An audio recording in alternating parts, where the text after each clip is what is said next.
Fala aí, galera, começando mais um episódio do Case Podcast. Estamos de volta com mesa nova. Estamos de volta. Com um cenário novo, com as mudanças aqui. E melhorias. Melhorias, né não, Valentão? É isso. E hoje a gente vai trocar uma ideia, cara, com o Fernando Baldino. Pra quem não conhece, é o cara brabo do delivery, o cara que vai salvar a tua loja se você tá passando perrengue de delivery. Então já bota no Instagram, @Fernando Baldino, não é? @Fernando Baldino. Então, cara, lá tem vários conteúdos, gratuitos, inclusive, de vídeo, que você já pode entrar, cara, já vai aprender muita coisa e, você tem curso também, né? Tenho cursos, mentorias e... Já começa divulgando teu curso aí, cara, já vai...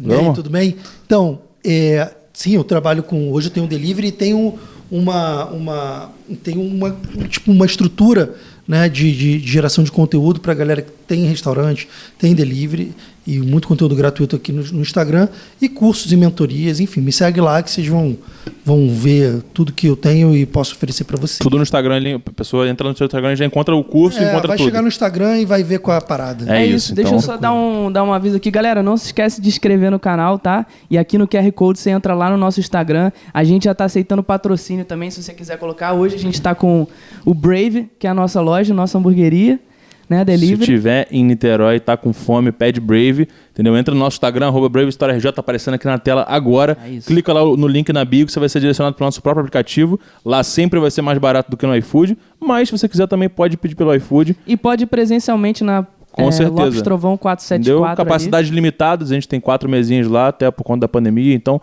mas pode ter visitação e pode pedir no nosso aplicativo. E tem muito vídeo engatilhado, tem muito convidado bom vindo aí, mas tem hoje muita gente, o papo cara, é com o Fernando Baldino. E é o cara que, a gente já tava querendo trazer há muito tempo, desde quando a gente começou o podcast, a gente falou de você, cara. E eu queria, que você falasse um pouquinho de você pra galera, pra quem não te conhece, quem é o Fernando Baldino, o que ele faz, como é que surgiu... Então, antes de falar de mim, quero agradecer o convite e dizer, cara, uma estrutura bem bacana, muito legal. E valeu, acho que esse caminho que vocês estão trilhando vai ser bem bacana. É importante a gente trocar ideia de empreendedorismo, trazer gente com muitas visões diferentes. Acho que isso engrandece o conhecimento e eu acho que a internet precisa disso. Inclusive, né? Se você quiser fazer live aqui posteriormente, quiser usar a estrutura, tá... O problema é que vocês já estão em Niterói, eu moro na Barra, né? Foi uma hora para chegar aqui, longe pra caramba.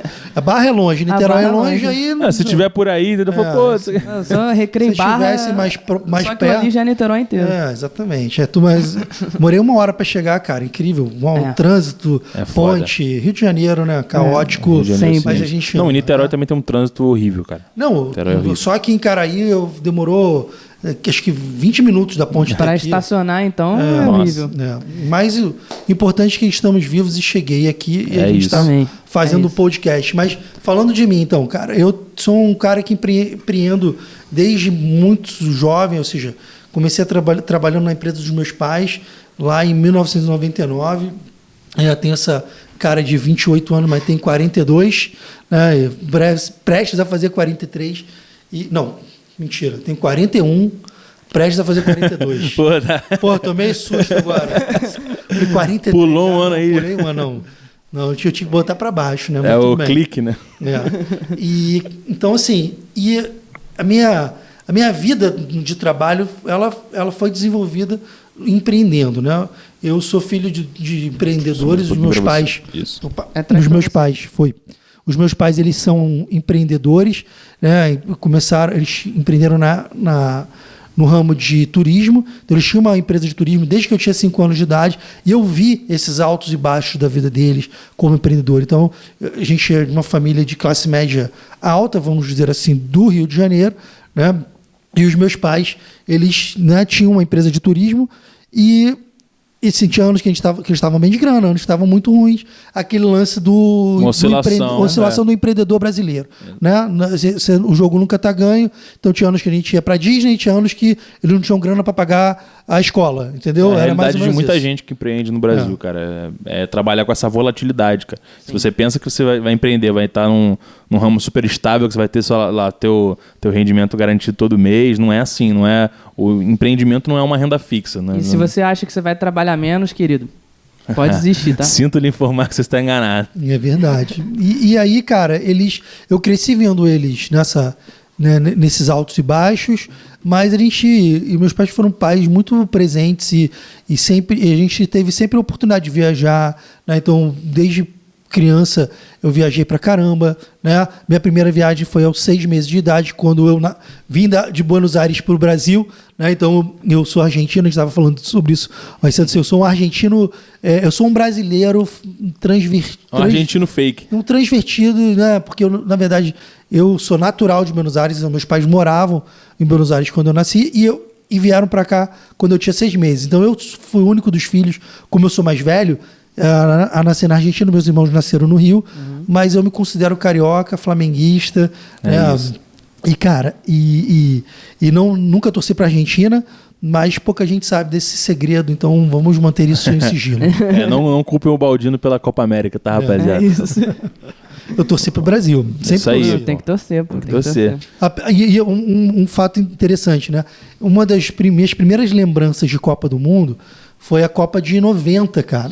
Copa de Que 90. a Argentina ganhou, né? Não, Copa de 90 a gente não ganhou, não. Copa de 90. Não, a Argentina, não foi? Ah, a Argentina, entendi você falar, Foi. a gente ganhou. A Argentina Foi lá, ganhou. Mano de Deus, não foi 86 Sim. ou 90? E a Argentina desclassificou o Brasil nessa Copa, né? E eu tava vendo o jogo numa casa cheia de argentino, porque naquela época meus pais, como eles tinham vindo relativamente pouco tempo pro Brasil, eles vieram em 1980, né, início de 80, relativamente 10 anos no Brasil, mas o círculo de amizade deles era de muitos argentinos que moravam aqui.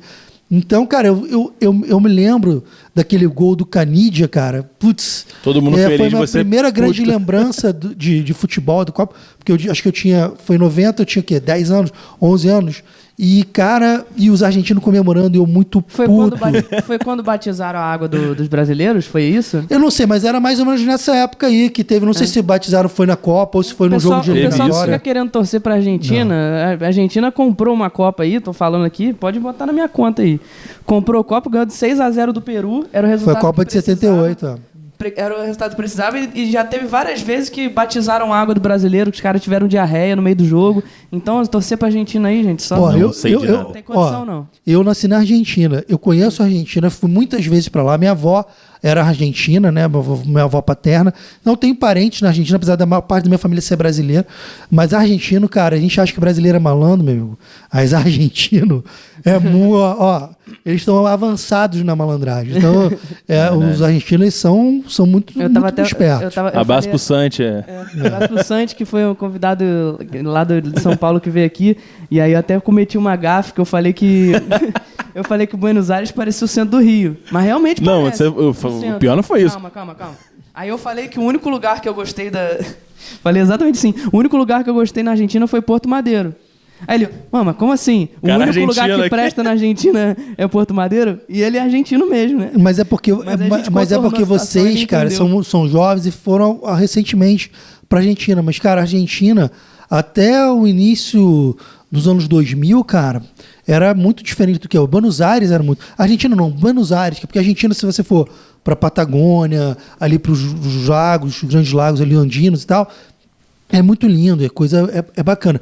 Mas Buenos Aires... Né, esquiar, eu quero muito ir. Bariloche... Aí Tenho vontade. Você tem todo um Ushuaia, você tem ali várias cidades ali em volta dos Andes. Mas eu sempre fui... São bacanas. Eu fui pra Argentina também, eu fui muito bem atendido. Acho que a gente separa o futebol da cultura Sim, e tal. sim. Nós somos Pessoal povos gosta irmãos. pra Somos povos irmãos. A verdade é essa. O brasileiro e o argentino, a gente tem essa rixa, mas a gente é povo irmão. Mas aí, deixa eu te perguntar, como é que um argentino fake foi começar a trabalhar com delivery, de turismo para delivery? Então, vamos lá. Vou chegar lá. Mas, assim, e fechando um pouco dessa questão da Argentina, né? Então, vocês foram em Buenos Aires agora, que está decadente. Mas Buenos Aires, no início dos anos 2000, até, sei lá, 2005, era lindo, cara. O centro de Buenos Aires era lindo, bem cuidado, os restaurantes maravilhosos. Isso aqui, infelizmente, cara, por questões políticas, ideológicas, a Argentina caiu nas trevas mesmo e continua despencando, infelizmente. Né? Hoje o peso não vale nada, enfim, não vamos falar sobre política, não é a questão ali, mas a Argentina realmente é um país decadente. A Argentina foi, há 30, 40 anos atrás, e no início do século, um país dos maiores índices de desenvolvimento humano da história, da época, no início do século XX, né? Cara, a Argentina Era muito bacana. Pô, país rico. Bizarro como é que E decaiu. conseguiram, desde o Perón, conseguiram arrebentar com a Argentina e a ladeira abaixo. Infelizmente, e eu posso dizer de quem veio de causa, dentro, de né? quem nasceu lá, né, e conheço muitos argentinos, como tá indo ladeira abaixo, infelizmente, muito triste, cara. Então a impressão que vocês têm de Buenos Aires é a impressão atual, porque não era assim há 15 anos atrás, há 20, há 30, era uma coisa lindíssima a cidade e tal. Então, e realmente, para a visão do argentino, Porto Madeira é uma besteira. Porque a Argentina, Buenos Aires em si, é muito maior do que isso. Né? Sim, Espero sim. que eles se recuperem. É o meu desejo. Enfim, agora, falando do que você me falou do Turismo, né? turismo, da minha jornada empreendedora. Então, meus pais começaram lá no turismo. E quando eu tinha 5 anos, eu via eles empreendendo, viajando, fazendo... empreendendo de fato... E sempre admirei muito isso, né? A minha mãe falava inglês, ela fez intercâmbio quando era jovem, na Califórnia, então ela falava inglês muito bem falado, a gente viajava, né? A gente tinha... Então, assim, eu sempre admirei muito os meus pais empreendendo. O meu pai era engenheiro, depois viu que a agência estava crescendo, foi lá para ajudar minha mãe, e aí a coisa aconteceu. E como eu falei, né? Entre altos e baixos, ao longo de uma jornada empreendedora, tá rico, tá pobre, tá rico, tá pobre, eu fui fazer faculdade, né, fui fazer vestibular, né, e não passei na faculdade, lá em 1999, e fiquei 6 meses em casa de bobeira, assim, de bobeira. Meus amigos todos passaram na faculdade. Acabou que você nunca fez faculdade? Eu fiz faculdade de História. Ah, né? sim. Mas na época eu fiz para Geografia, né, para a UFRJ, e eu só não podia zerar, porque para passar em Geografia era mole na UFRJ. Né? E aí... Abraço, pessoal de Geografia. Adivinha o que aconteceu? Eu zerei a prova de Química, né? Porque, Química sempre foi o meu ponto fraco. Quer dizer, eu tinha vários pontos fracos na escola. A Química era o maior e eu zerei a prova de Química, senão eu não teria passado. E aí acabou que eu fiquei um pouco chateado, né? E aí você fala, putz, cara, que vergonha, né? Não passei, zerei, e todo mundo, meus amigos estão na faculdade e eu estou aqui de bobeira. E aí nessa eu falei, vou trabalhar na empresa dos meus pais, né? na empresa de turismo. E meu pai não queria, minha mãe também não muito, mas eu falei, cara, eu quero fazer alguma coisa. E eu sempre tive um lance comigo de querer trilhar um caminho, entendeu? De não querer depender de ninguém. Então, eu tinha 18 para 19 anos, meus amigos todos indo para a faculdade, eu fui trabalhar, meus pais. Uma visão muito e boa, fui trabalhar mesmo, fui trabalhar e cheguei lá, aprendi o que tinha que aprender, comecei a vender, comecei a fazer a coisa acontecer. Tanto que em 2 anos... eu já era o maior vendedor e meus pais foram me deixando assumir a parada. Isso tudo por mérito, não por nepotismo, né? Vamos Isso, dizer assim, não. por mérito seu. Mérito, porque eu comecei a... Aí, tipo assim, sabe? Tipo, os pais... Poxa, ele realmente é bom, ele está fazendo, ele está se esforçando. Eu mexia no sistema de reserva que chamava Sabre, né? Ainda existe até hoje na área de turismo. Cara, eu quebrava voo, eu fazia tipo era um hackerzinho de confirmar voo ali. Fiquei muito bom na parada. Sabia até as tretas. Sabia. Hoje o iFood é mole pra quebrar. Sabia. Ficar no topo. E olha Pra que quem hackeou o sistema de avião, saca? e olha que eu nunca fui nerd. Eu fazia isso porque Tentativa e erro, porque eu queria resolver um problema do meu cliente. Queria arrumar esse voo, queria fechar a venda, entendeu? Então eu me esforçava para fazer a coisa acontecer. E então, quando você faz repetidamente uma coisa, faz bem feito e consegue realizar, atender bem o cliente, você fica bom. É isso. É puro e simples. Então eu zerava o sistema, eu era muito bom nisso.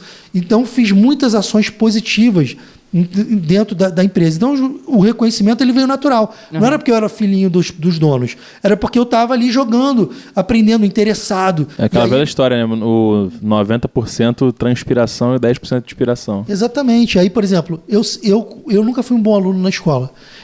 Eu queria pegar onda, queria jogar bola, queria fazer as paradas que não... Enfim, eu estava ali, era do fundão. Eu era do fundão na escola. Curtia pra caramba a escola, só que estudei pouco, né? Em termos de passar. Então, sempre passava ali com 6, com 5. Quando tirava nota 7, era ótimo, entendeu? Então, assim, nunca fui um aluno exemplar, mas curti. Meus amigos de escola são amigos até hoje. Então, assim... aproveitei bastante a escola, foi muito bom para mim. Não recomendo que vocês não estudem, tá? Mas essa é a minha história, eu tenho que ser honesto. Eu acho que é mais importante a gente aprender o que importa também, né? Eu tenho muitas críticas ao sistema atual, né, de colégio, que assim, nem cabe falar aqui nesse vídeo, mas, pô, eu acho que a gente tem que desenvolver, trabalhar hoje cada vez mais com desenvolver, identificar o talento, né, e facilidade das crianças, do jovem ali, e pô, desenvolver isso.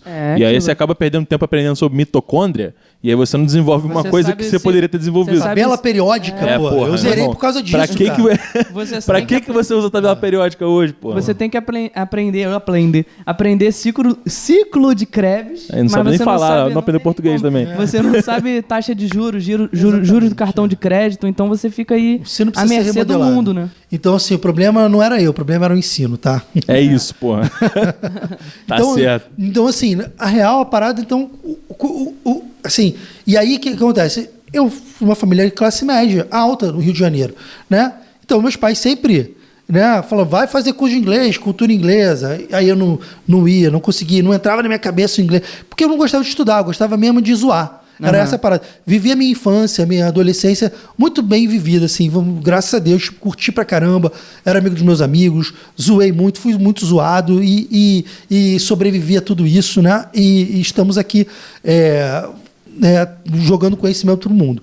Então, cara, Então eu cheguei com 19 anos na empresa de turismo, minha mãe, cara, como ela fez intercâmbio nos Estados Unidos, e eu ia fazer intercâmbio, mas eu repeti de ano no ano que eu ia pro intercâmbio. E aí eles não me aceitaram, cara. E aí já estava tudo certo e eu não fiz intercâmbio. Então eu não sabia falar inglês até eu começar a trabalhar no turismo. E aí eu senti um gap gigante, onde eu falava, putz, tenho 19 anos, estou trabalhando, aí chegavam os gringos e tal, e a coisa explodiu. Um inglês muito macarrônico, porque na época não tinha YouTube, era uma época pré-internet. Eu sou um dinossauro, eu vivi na época da pré-internet. Com a mãe dos meus filhos, a gente mandava carta um pro outro quando a gente se conheceu lá. Era pré-internet, ó, que loucura. Né? Então, assim, e eu não sou tão velho assim, né? Então, vamos dizer que o mundo girou muito rápido, né? O mundo, então, assim, o tempo na internet passa diferente. Exatamente. E aí, cara, eu comecei a trabalhar no turismo e senti um gap do inglês, né? Aí chegava gringos, eu queria atender, queria conversar com os gringos e não conseguia, um inglês muito macarrônico. E, cara, aí eu fiz uma primeira viagem para a Índia, porque a gente era muito especializado em Índia. E, cara, na Índia eles também falam mal inglês, né? E cheguei na Índia e eu achei que eu sabia falar inglês, porque eles me entendiam eles, mas assim, eles falavam mal, eu mal. Aí no final tudo certo. Aí eu cheguei de lá, eu empoderado, achando que eu já estava falando inglês. A minha mãe ouvia eu atendendo os clientes, minha mãe falou, meu filho, você fala tudo errado. Eu falava inglês bem. Mas aí, em 2 anos viajando, fui para a Europa, né? Fiz muitas viagens ali, algumas a trabalho, outras porque eu trabalhava com turismo, tinha facilidade de conseguir passagem, então viajava com meus amigos e tal. E acabou que eu aprendi na marra a falar inglês, né? E foi muito bacana, né? Ou seja, eu tirei esse gap da minha malandragem enquanto eu era aluno, de não querer estudar, de matar a aula de inglês, mas eu aprendi na prática, na marra, né? Porque a aula de inglês no colégio também é um saco, senão... Cara... A professora botando radinho com CD... não ensina nada a aula de inglês. Eu tenho dúvidas, inclusive, se os professores de inglês da escola sabem falar inglês. Eu tenho dúvidas disso. Eu também. É complicado. Eu tenho dúvidas. Eu me questiono de alguns, hein? Eu tenho dúvidas se os professores de história sabem história também. Eu, por exemplo, falo inglês de vida, né? Eu acho que eu tenho mais fluência do que alguns professores de inglês que sabem mais gramática do que eu, porque eu aprendi falando, viajando. Com certeza. E é imprescindível hoje, cara, para quem quer principalmente empreender, né? E até para quem quer aprender qualquer coisa, cara. Qualquer conteúdo. Hoje a maioria tá em inglês, você não vai encontrar tudo traduzido. O conteúdo top vem em inglês, quando traduzem já tá defasado. Já tá, entendeu? Até traduzirem. Digital. Então, pô, é imprescindível isso. Inclusive, se quiser algum curso de inglês patrocinar a gente, estamos aí. Só chamar no Instagram. Você quer a minha virada de chave para aprender a falar inglês?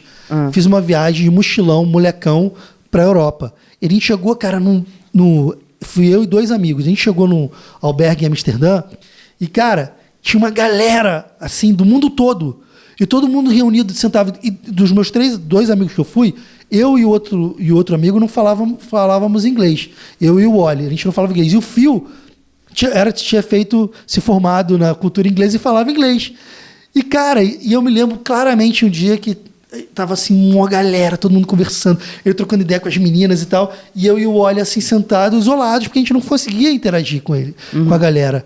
E eu falei assim, cara, a gente é muito merda, né, cara? A gente teve a oportunidade de aprender, não aprender, olha lá o fio arrebentando, conversando com todo mundo, eles dando gargalhada, a gente não entendendo nada. Falando eu falei, com as putz, eu vou gringas. aprender essa porcaria de um jeito ou de outro, quero conversar com as gringas.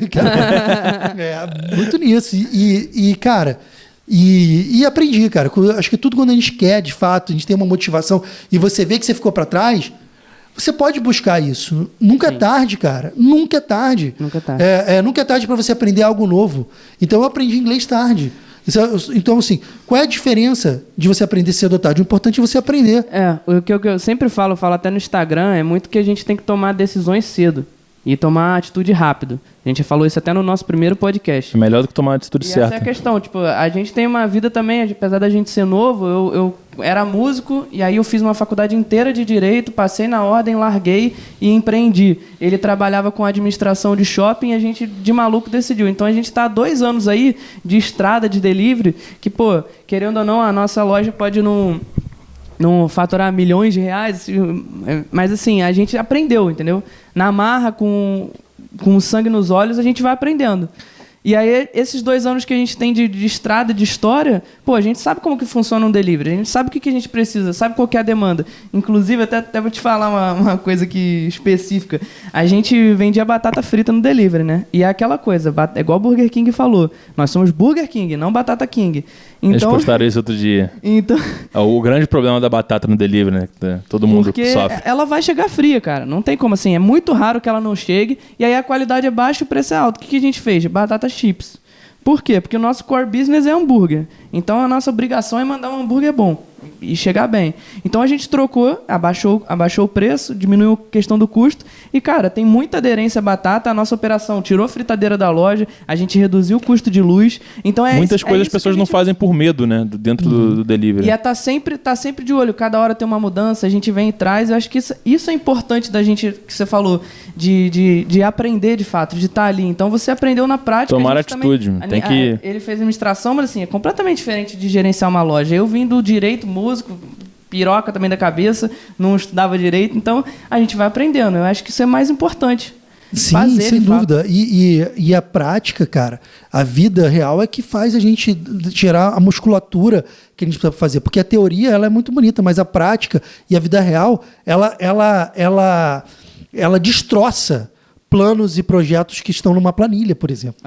Então destroça o business plan, destroça o modelo de negócio. Fizemos tanto business plan então a vida real ela é onde de fato a coisa acontece, onde a dança rola, onde a gente de fato vê como é que as coisas funcionam. Então, por exemplo, você falou que você é músico. Eu também tive banda na adolescência. Olha só, olha que loucura, olha essa história, como eu tenho a ver. Então, por exemplo, eu aprendi a tocar violão quando eu tinha, sei lá, 12, 13 anos, e meu filho com a mesma idade aprendeu a tocar violão, fiquei feliz, ensinei ele, e aprendi a tocar violão porque o meu amigo da escola, o Sassá, chegou tocando violão, More Than Words lá, uma música romântica, e as meninas ao redor dele na escola, na hora do recreio, eu falei, pô, eu preciso aprender também, é a única maneira que eu vou conseguir chamar a atenção.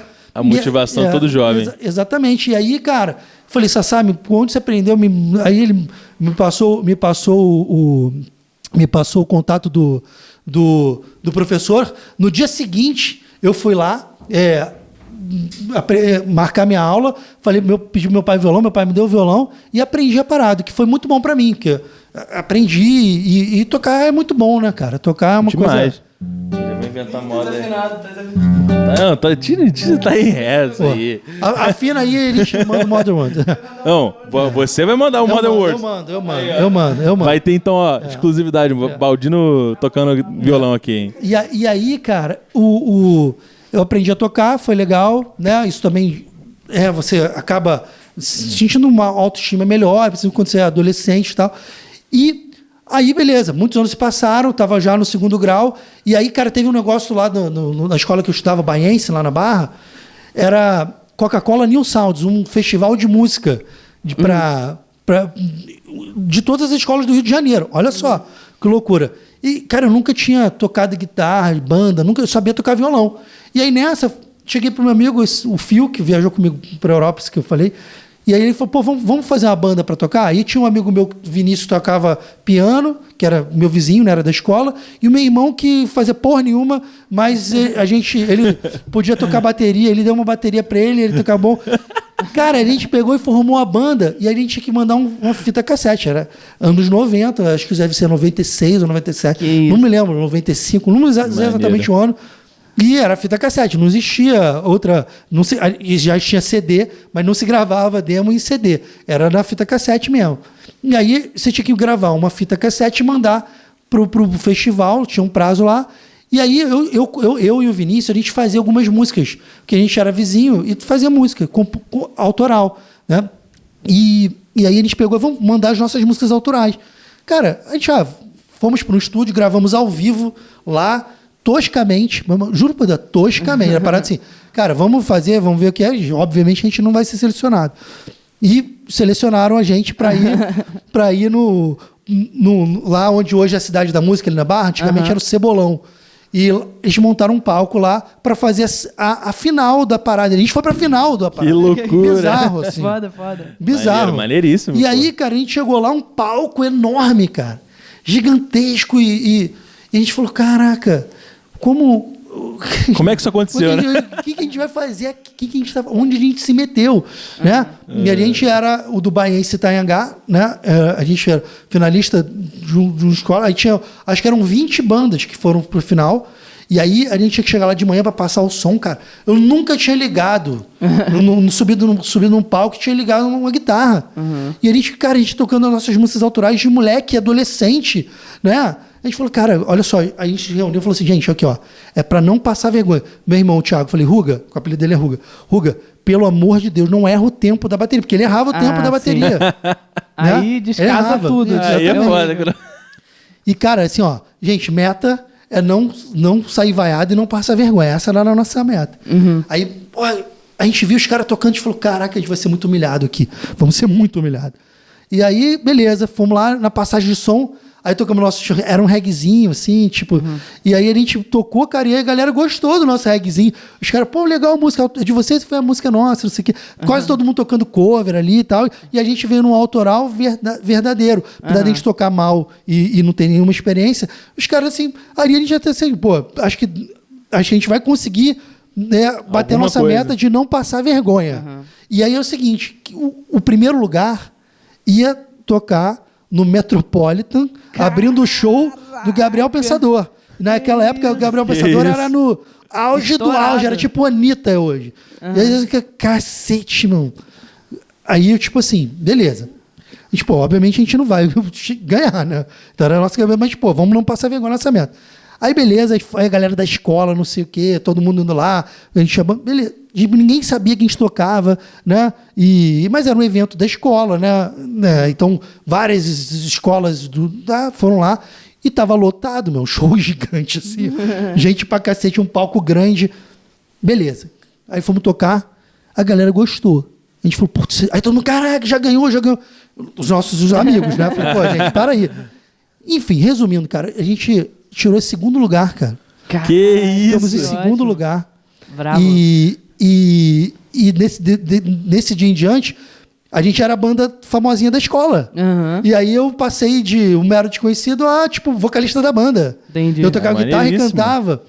E foi legal. E a banda durou muitos anos, até uns 20 e poucos anos. Assim, a gente fez vários showzinhos, tocamos no Rio e tal. E foi legal. Sempre foi, tipo, eu nunca pensei nunca desejei muito. Eu era o cara que não queria tocar tanto, né? Aí a gente construiu um estúdio em casa, né? E lá em casa, às vezes, ia 30 pessoas no estúdio.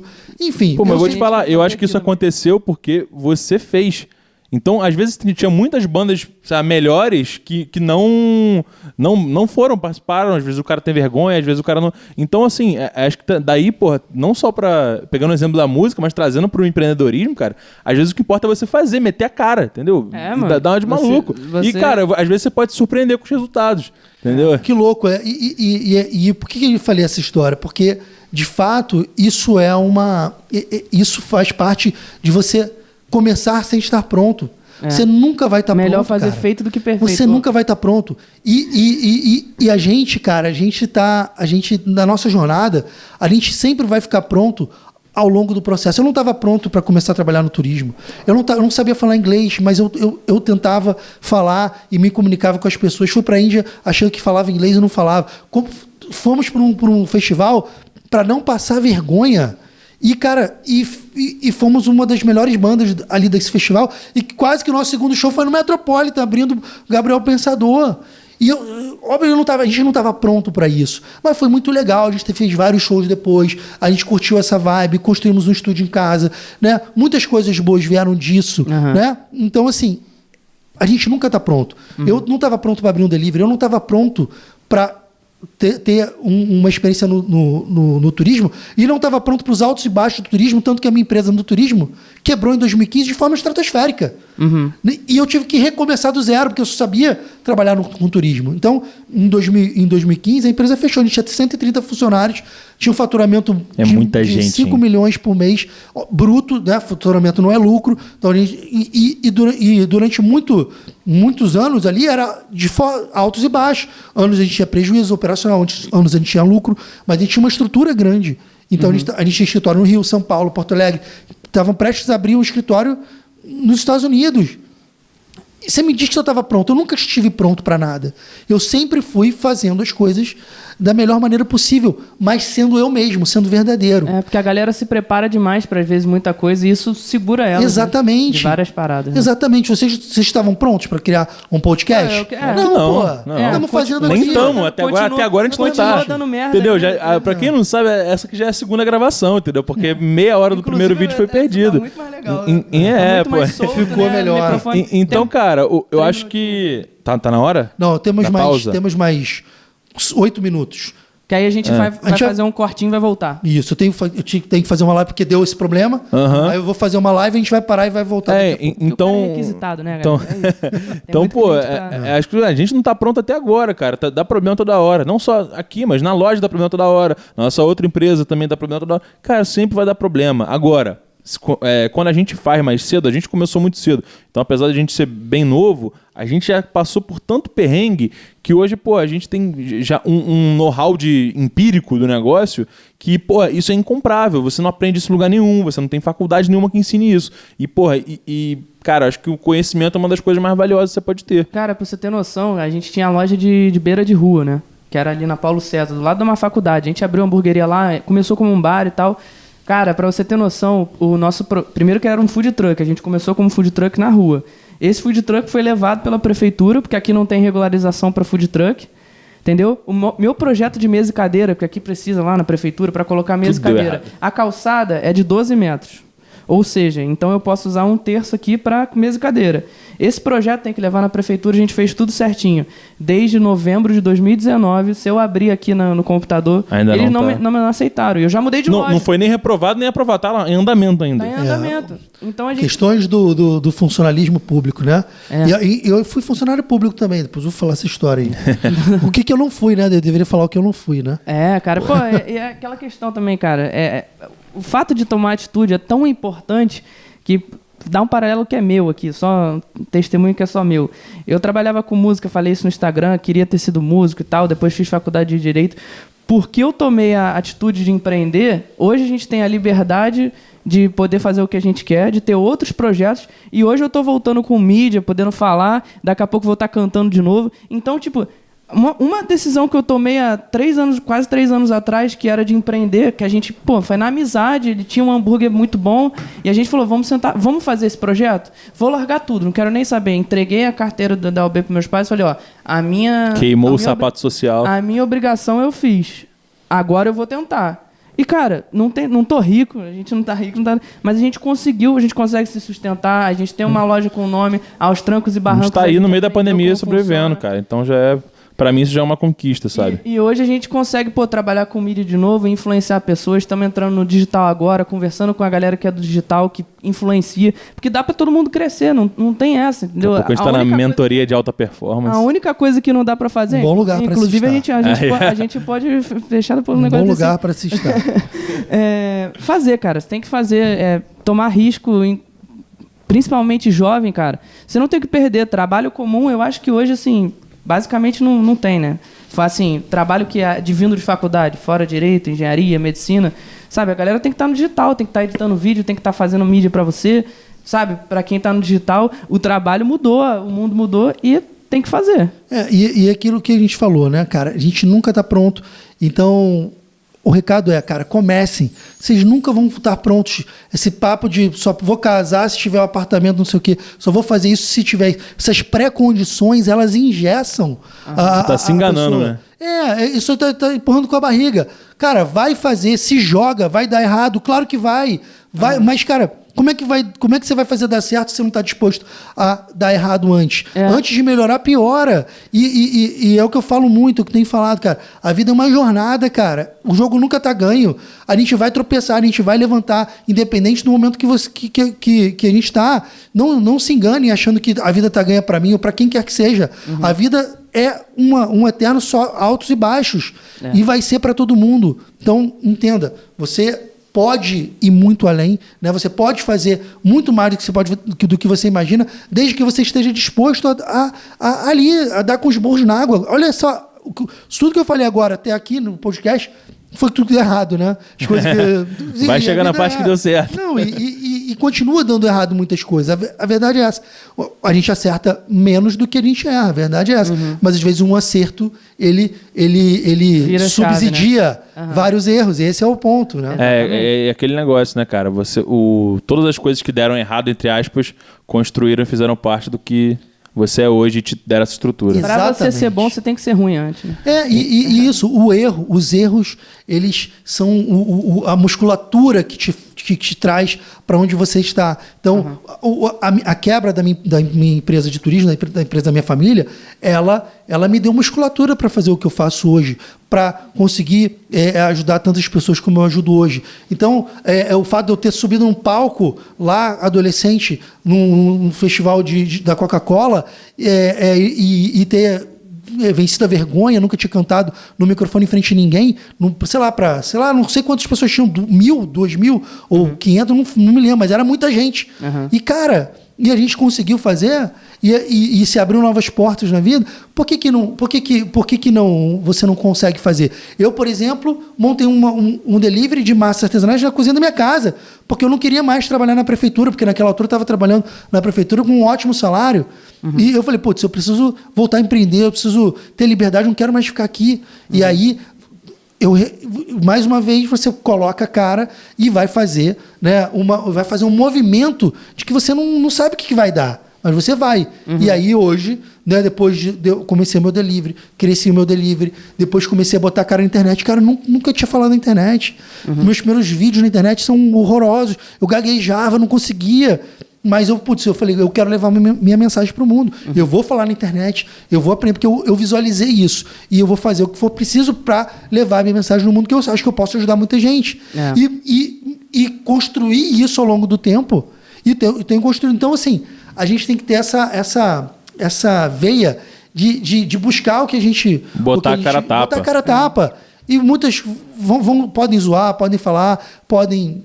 às vezes rir de você, mas e daí, cara? Faz parte do jogo. Você está fazendo o que é preciso fazer, enquanto a maioria das pessoas estão ali cheio de projetos engavetados e não botam para fora. O Fernando virou com blogueirinho. Medíocre. Virou blogueirinho agora, né? Aí deve ter os seus amigos que falam, né? Ficam brincando, mas não tem 50 mil seguidores no Instagram, não. É isso. Rapaziada, vamos fazer um intervalo aqui. Que ele o Fernando vai fazer tem que ir pra live. Já a gente volta aí pro segundo round. Como mágica. É isso.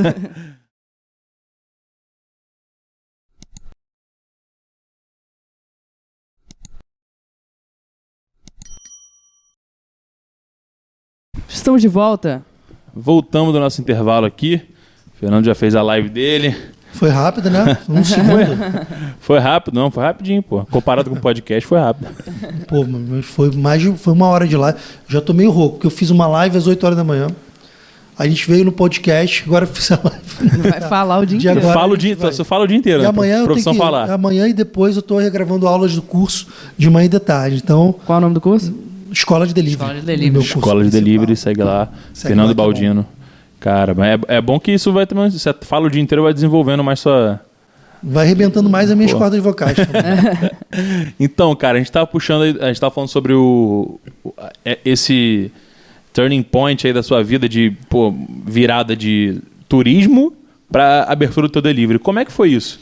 Então, aí a empresa de turismo, né, a gente estava muito alavancado com um cliente grande e esse cliente, enfim, não nos pagou da forma que foi combinada e a gente não conseguiu segurar.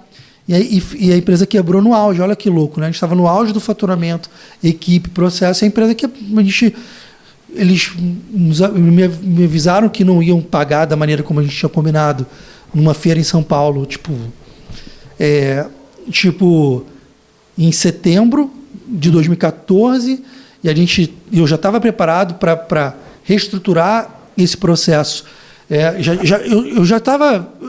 Eu sabia do risco que a gente corria por estar muito alavancado com esse cliente. Tava ciente, e eu estava trabalhando já há mais de 2 anos para poder tirar diminuir o share deles da nossa venda, e tinha conseguido diminuir bastante, mas não o suficiente.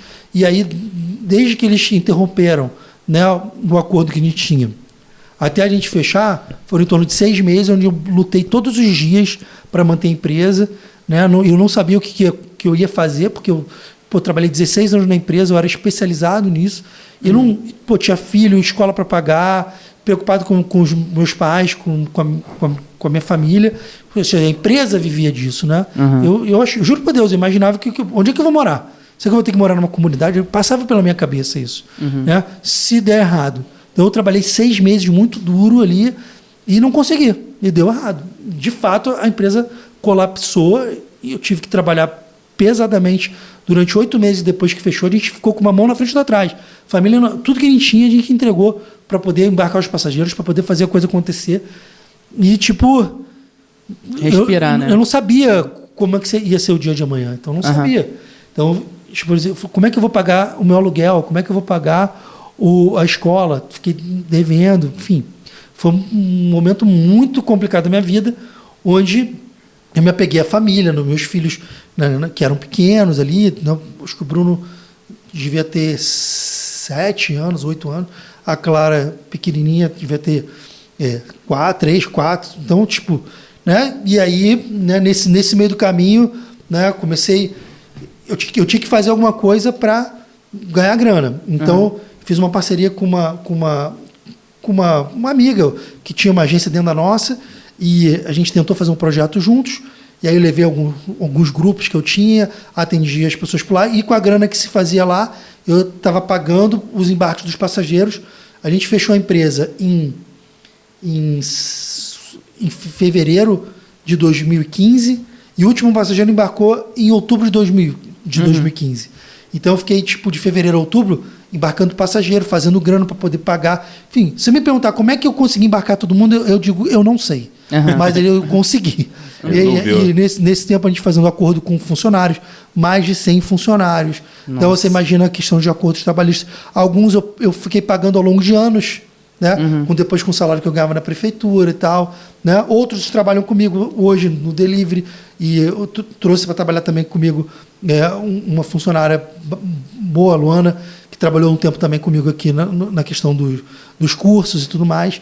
Então, ficaram boas relações com os funcionários, com clientes. A gente, milagrosamente, né, conseguimos lidar com esse fechamento. Mas, nesse meio tempo, eu precisava pagar a conta, né? E fazer a coisa acontecer. Então, a minha ex-mulher, a mãe dos meus filhos, né, naquela altura, em 2015, a gente ainda estava casado, e ela sempre vendeu bem, né? Foi vendedora de loja. E aí a gente começou a vender bijuterias, cara, né? Olha que loucura. Olha aí. Começamos a vender bijuterias, e ela era uma boa vendedora. Ela é mineira de BH, então ela comprava lá na Feira Hippie de BH as bijuterias, e a gente revendia aqui no Rio, cara. E a gente chegou a fazer R$10 mil por mês, cara. vendendo Loucura. bijuteria em eventos. Então eu levava ela, a gente, sei lá, festinha de criança, ela levava uma linha de bijuteria, vendia, tinha maquininha de cartão. E é uma ótima habilidade no final das contas, né? Saber vender. Saber vender. É uma, Principal. porra, isso podia ensinar no colégio também, inclusive, aproveitando o gancho. Com certeza. Saber vender. Gatilhos E aí- mentais. E aí a gente... Tanto é que depois a gente criou um esquema de dar as bijuterias para outras vendedoras, como se fosse algo tipo um multinível. B2B. Um multinível de por exemplo, ó... Eu Fazendo dava uma pirâmide de malinha. bijuteria, cara. Não. Sacanagem. Tô zoando. Eu acho multinível uma bosta, mas eu acho que o exemplo não foi. Mas assim, a gente inclusive pegava o produto de bijuteria, uma malinha, e dava para outras pessoas que não tinham conhecimento do produto vender, e elas ganhavam uma parte É tipo que delas. faz Avon, revendedores. Isso, revendedores. Sim. Que é um multinível, de fato, né? Sim. Mas um multinível que a gente chama de sério, né? Que não é piramideiro. Então, então chegamos a ter 5, 6 vendedoras, né? E nesse meio tempo surgiu um amigo meu que estava na prefeitura, ele estava precisando muito de ajuda, né? Ele tinha missões grandes, né? Tinha um cargo importante na prefeitura, e ele precisava de pessoas confiáveis. E aí você vê como é que a sua trajetória de vida né, faz com que criam oportunidades. E naquele momento a gente estava ali, ó, suando para fazer a grana com a bijuteria, fazendo as coisas. E ele falou, cara, ele sabia do que eu estava passando também. Ele falou, pô, Fernando, você quer vir trabalhar comigo aqui na prefeitura? Eu falei, porra, quero. Eu, né, não sabia nem quanto eu ia ganhar, qual era. Eu falei, quero. Pô, é uma nova oportunidade e tal. Aí ele me explicou o projeto. A gente vai precisar abrir uma empresa, né, pública para fazer a securitização da dívida ativa do município do Rio de Janeiro. Nossa. Né? Securitização, um palavrão, né? Eu nem sabia que era. Aí fui estudar securitização, fui estudar mercado financeiro para poder entender e tocar esse projeto. E lá a gente abriu uma companhia, né, de fato, pública. Aí ele trouxe eu e mais um outro camarada, o Carlos, e a gente, né, dentro das metas que ele tinha lá, o prefeito ficava muito em cima dele, né? Foi 2016, a gente entrou e, cara, um trabalho muito sério, muito objetivo, e a gente estruturou essa operação, abrimos a empresa, colocamos também abrimos capital, né, na CVM para poder fazer a operação de securitização da dívida ativa, porque você precisa estar na CVM, é uma operação que você vende para fundos de investimento. Eu não vou falar sobre isso, mas a questão é a Pesquisa seguinte... no Google aí, interessante. securitização da dívida. Securitização é vender debênture, na verdade. Aham. As empresas, elas vendem debênture. Calma aí que meu celular está pitando. Deixa eu botar no... Então, assim, as pessoas vendem... as empresas vendem debêntures ao mercado. É um título baseado em dívidas da empresa. E estava tentando se passar no Congresso, na época, para que os governos pudessem fazer isso com ativos que eles têm. Então, enfim, então não vou explicar tecnicamente, mas a gente trabalhou muito bem feito. Só não saiu a operação, a gente ia levantar 300 milhões para a prefeitura nessa operação. Que isso. Porque a prefeitura do Rio tem mais ou menos 1,5 bilhões de grana para receber de ISS e dívidas de IPTU, Prefeitura do Rio de Janeiro, que já estão financiadas e acordadas. Porque a dívida ativa é maior, tem mais de 30 bi lá. Mas aí tem muita massa de empresa que não vai enrolado, pagar, né? e tal. Então a gente tinha 1,5 bi para fazer uma operação e levantar 300 milhões e tal. Só que na época entrou o impeachment da Dilma, o problema o cenário político ficou complicado e a lei que precisava passar no Senado não passou e se engavetou e até hoje não está lá. E aí, mas, enfim, uma hora isso vai acontecer, porque é importante. E é uma maneira das empresas, dos entes públicos também fazerem uma grana com ativos que eles têm. Eu acho super válido. Não, sim, emitir né? título. Emitir título, exatamente. Lastreado em algum ativo que se tenha. Então eu passei na prefeitura 3 anos. Todo mundo saiu, eu fiquei. O cara que me levou saiu, o outro maluco que trabalhava comigo também saiu, eu fiquei. E, sei lá, eu fiquei meio desanimado também no tempo. E aí eu pensei, putz, cara, preciso voltar a empreender. Eu tinha um salário bom lá, cara, de mais de 20 mil reais por mês, né, na prefeitura. Prefeitura... negócio... E tinha um contra-cheque, era CLT, porque eu trabalhava na empresa que a gente criou, então tinha um salário de 21 mil na carteira assinada. Então, tipo, era uma parada ainda melhor do que funcionário público, porque funcionário público não ganha FGTS e tal. Então, mas eu já não estava mais... Isso já não estava mais... enchendo meus olhos ali. Satisfazendo pessoalmente. Né? Eu olhava para meus colegas de trabalho, falei, putz, cara, 30 anos aqui. O cara você fica na mesma coisa, né? É. Apesar de você ter um salário alto e tal, você não tem uma progressão disso daí, e ao mesmo tempo você não tem uma perspectiva de crescimento ali, um negócio que você vai... Você não tem alavancagem desafios, também. Exatamente. Não tem escala.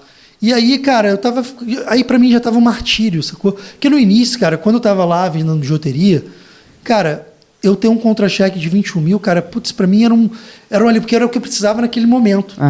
E foi o meu primeiro emprego de carteira assinada. Olha só que loucura, né? Quando a gente fala que a gente não tá pronto, né? A gente falou lá da banda, falamos das ações, do turismo. Você fala assim, cara, que loucura, meu primeiro emprego. Então você é muito sortudo. Será? Entendendo toda a mecânica, será que isso é sorte mesmo? Ou será que você não está preparado e disposto a navegar em mares desconhecidos e fazer o seu melhor e aprender ao longo do processo? Então, pô, eu nunca tinha vendido bijuteria, sacou? Mas a gente fez e aconteceu. Eu não tinha vergonha de no meio no meio de um aniversário de criança, né, de pegar a maquininha e passar lá. É que nem aquele Rick Chester, você conhece ele? Que é o cara do vídeo da água. Cara, que é sinistro. Falou assim, então, se você não vender água, né, pra você, pô, a crise tá dentro de você. Então, não é... Então, pô, tem alternativas. Exatamente, cara. E a gente... E vai muito das pessoas, né, cara? Porque, assim, qual o preço você está disposto a pagar, entendeu? Para poder fazer o que você quer. Então, assim, a minha vida sempre foi nunca foi fácil, né? As pessoas podem pensar, mas um jovem de classe média alta, mas, cara, eu comecei a trabalhar com 19 porque eu quis trilhar um caminho, e tudo que eu faço hoje é construção das ações que eu escolhi fazer, né? Então, a minha vida nunca foi fácil. Não é fácil até hoje, e eu não espero facilidade no futuro, né? A questão é que a gente se coloca para resolver um problema de alguém e fazer algo que de fato faça diferença no mundo. Eu acho que para mim sempre foi um pouco isso, cara, querer ajudar as pessoas, estar preocupado em ter uma trilha. Eu sempre, desde jovem, eu pensava assim, cara, o que eu vou ser, né? Porque eu pensava isso. Que legado eu vou deixar no mundo? Né? Eu não queria ser só mais uma pessoa trivial ali, né? E aí a gente vai sempre tentando lidar. Quando você cresce uma empresa, você gera um impacto no mundo, né?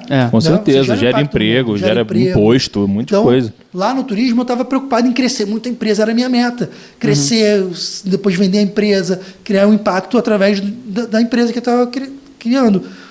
Pô, tinha um planejamento para vender ela, tal, a gente estava trilhando esse caminho, mas, né, veio um vento colateral e me jogou lá na lona. E aí, vamos de novo, recomeçar com humildade, vamos com bijuteria, vamos embarcar todo mundo, vamos pagar os funcionários, vamos recomeçar. Como? Eu não sabia, mas eu sabia que eu estava disposto a ir lá no chão e levantar de novo. E aí, né, a vida acontece, isso veio o convite para trabalhar na prefeitura. E esse convite foi muito bom para mim, eu precisava daquela grana, me senti também uma autoestima, foi no momento que também rolou a separação, que para mim foi muito difícil, né? Eu sempre fui um cara muito família, pegado dos meus filhos, então também tive que lidar com esse processo nesse momento, né, de reconstrução. Eu falei, putz, cara, então beleza.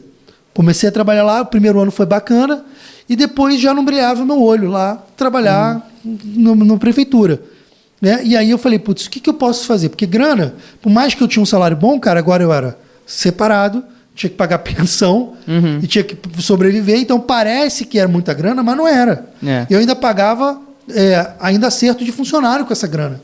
Porque meus pais não tinham grana para pagar, e meu irmão foi morar nos Estados Unidos e não tinha grana, sobrou para mim mesmo. Eu era o cara que eu sempre fui empreendedor mesmo, tal, e sobrou para eu pagar, né? Então, grande parte do meu salário durante muito tempo da prefeitura eu pagava o acordo de funcionários, né? Então, enfim.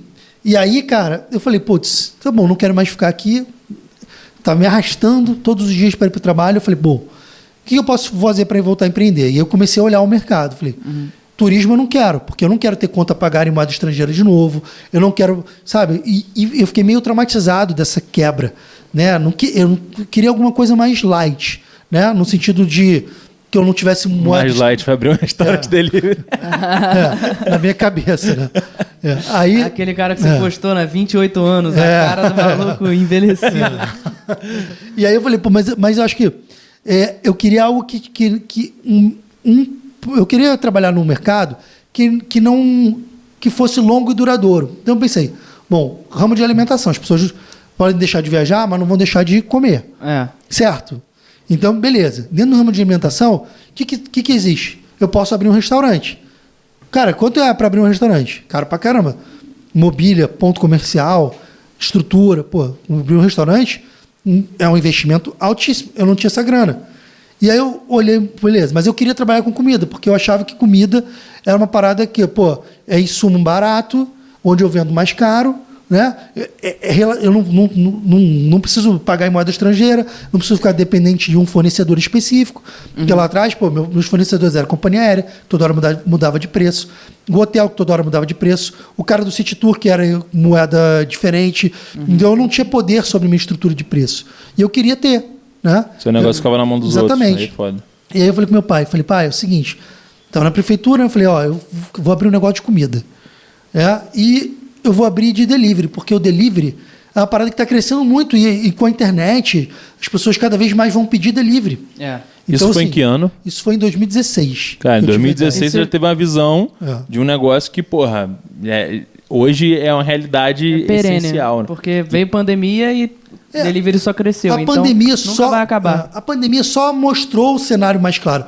Mas qualquer pessoa um pouco mais sensível, eu não me acho gênio, e eu acho que essa minha visão não foi genial, era claro que já em 2016 que o delivery é uma tendência de crescimento para as próximas décadas, inclusive, porque vai muito de acordo com o movimento das pessoas, né? A internet, né? A facilidade que é pedir chegar em casa. Exatamente. Então, se você falar, você foi para o delivery por causa da pandemia? Não, eu não estou no delivery por ocasião, porque eu acredito que o delivery, de fato, é um movimento duradouro de longo prazo. Então, não morre. Não vai morrer, acabou.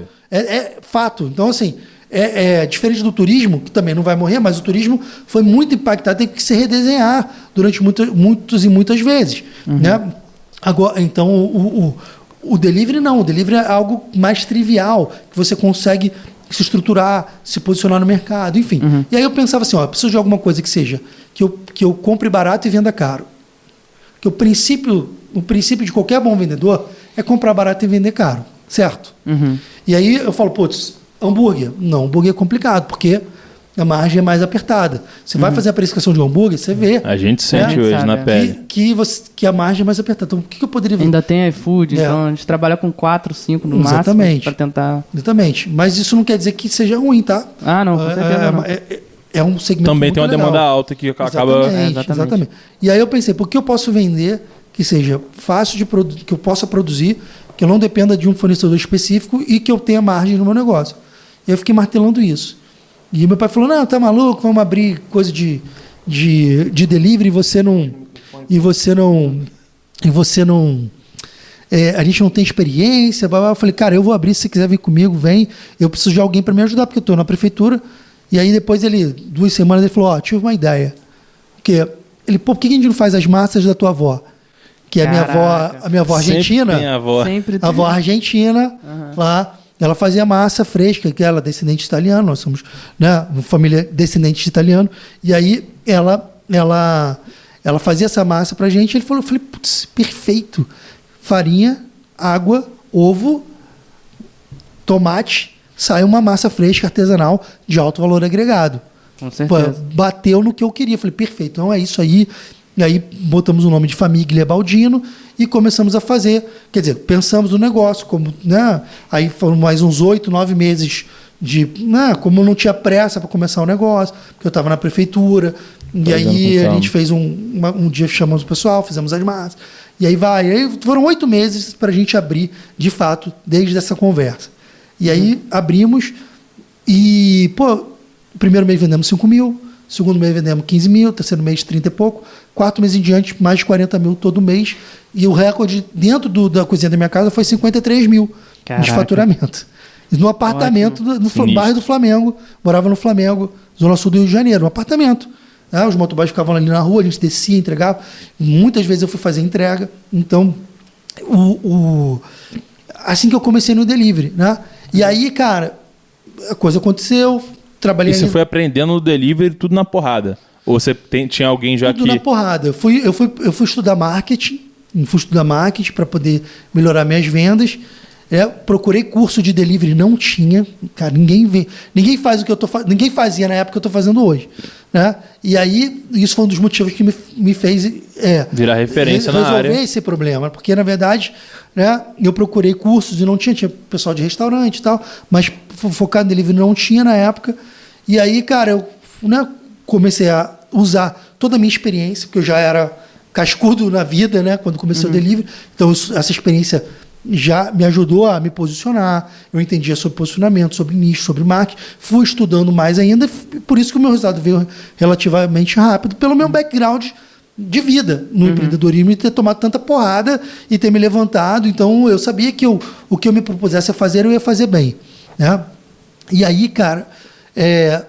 Mas quem te levou pro digital, assim, então, dessa forma? Aí, cara, eu fui num evento em São Paulo, lá do Pedro Superti, lá em 2016 ou 2017, o Fator X, é um evento bacana, tem até hoje.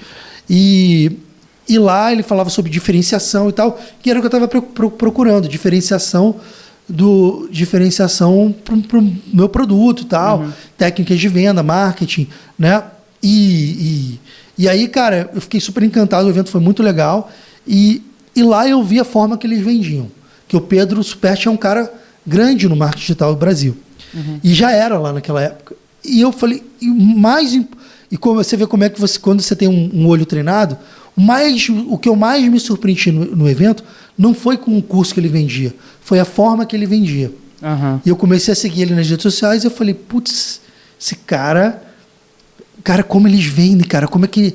Isso aí eu comecei a fazer, putz, quantos cursos ele está vendendo, como é que ele está fazendo curso online, que parada é essa, o que é infoproduto, o que é curso... E aí eu fui vendo, né, na base de venda de conhecimento. Descobriu um mundo novo ali. Um mundo novo se abriu. E como um empreendedor incansável, eu fiquei fascinado com essa possibilidade de vender conhecimento. E aí eu disse assim, cara... Que é inesgotável, né? A matriz inesgotável. E é legal, porque vender conhecimento... Você ganha dinheiro, mas você transforma a vida das pessoas, né, cara? Que o conhecimento transforma. É bizarro. E eu vi isso na prática lá com o Pedro Superti. E depois fui começar atrás de pessoas que pudessem me ajudar a entrar nesse mundo, né? É uma das coisas que a gente tenta fazer aqui também direto, cara. E além do todo objetivo do canal, como uma empresa, fonte de renda, entendeu? Que nem tem fonte de renda ainda, mas, enfim, um dia terá, é trazer a mensagem para a pessoa, cara, trazer gente que nem você, que, tá aí ajudando gente, e que essa conversa aqui possa estar ajudando mais gente ainda, entendeu? Que isso possa estar estimulando a pessoa, ao mesmo tempo estimulando as pessoas a empreenderem e, às vezes dar o impulso final que falta para ela sair, levantar a bunda da cadeira e fazer. Ou então mostrar também que não é uma vitamina de morango, entendeu?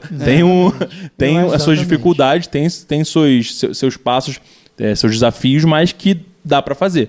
Entendeu? E eu acho que a gente consegue agregar valor assim, falando sobre isso, trocando essa ideia. Toda pessoa que vem aqui sabe que tem um background, sabe que trabalha de verdade. E isso é muito importante, porque é aquilo, né? A gente, não vende muito, mas também não vende pouco. Então se sustenta tranquilo. Mas quantas pessoas estão vendendo 1 pedido por dia, 0 pedidos por dia, e precisam, às vezes, que ouvir um vídeo que você faz, pegar na mão, às vezes ouvir a gente falando aqui, cara, vai lá e faz. Entendeu? Tem tanta gente, até de classe média, que conviveu, que estudou comigo. Eu sempre falo, todas as pessoas que se formaram em engenharia que eu conheço não trabalham.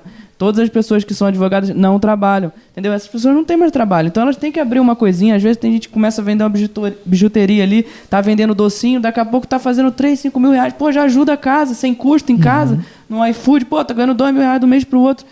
Sabe, tem como encontrar. E é muito importante estar no digital para falar isso para as pessoas, para deixar claro que existem outros caminhos e que tem gente que sabe, que está disposta a ensinar. E você tem que estar disposto a aprender também. Vai procurar alguma coisa, você vai encontrar para ganhar dinheiro. Acho que todo mundo tem alguma coisa a ensinar.